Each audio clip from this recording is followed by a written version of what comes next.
My brothers, I want to share something with you. Wallahi, this is very deep, so please give me your hearts. One of the scholars, he's speaking and he's mentioning something that I found extremely interesting.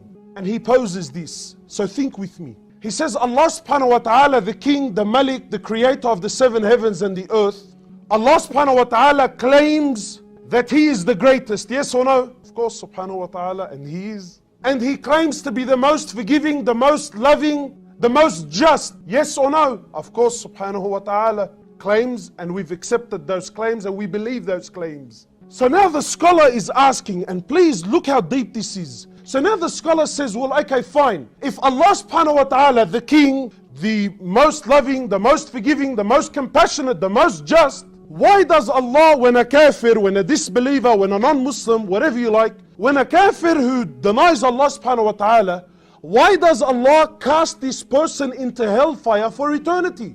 Really, if we're going to think with logic and reason, the man disbelieved in you, oh Allah, for 60 years. Let's say he died at 60. But Allah throw him in hellfire for 60 years? Fine. The punishment, his crime was so great, double his punishment. Give him 120. But why are you casting him into hellfire for eternity? It's interesting, isn't it? And the opposite is true. Ya Allah, this person was a believer for 50, 60 years. He prayed, he worshipped you for 50, 60 years. Fine. Reward him with Jannah for 50, 60 years. Double it. Give him 100 years of Jannah for his 50 years of living and ibadah. But oh Allah, why are you giving him eternal Jannah? So the scholar makes an interesting point. And wallahi, for those who have hearts will understand that these words are very, very heavy. He says, because when Allah took the life of the kafir, He took it at such a moment in his life that had this person lived for eternity, he was going to always live on kufr.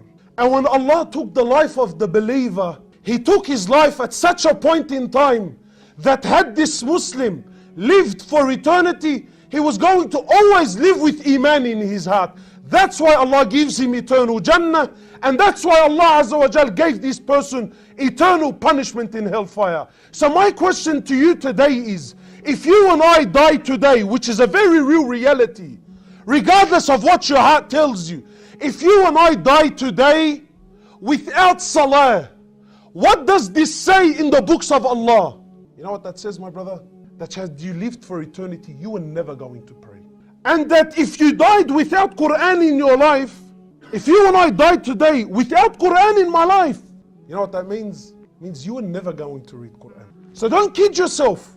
And wallahi, my brothers, again, we need to come back. How am I living my life? Where am I going with my life? And how will I live? And when Allah subhanahu wa ta'ala takes my soul, in what condition will it be in? What condition will it be in? Really, is it a soul that Allah is pleased with? Is it a soul that the angels are pleased with? Or am I going to be a soul that Allah subhanahu wa ta'ala is displeased with?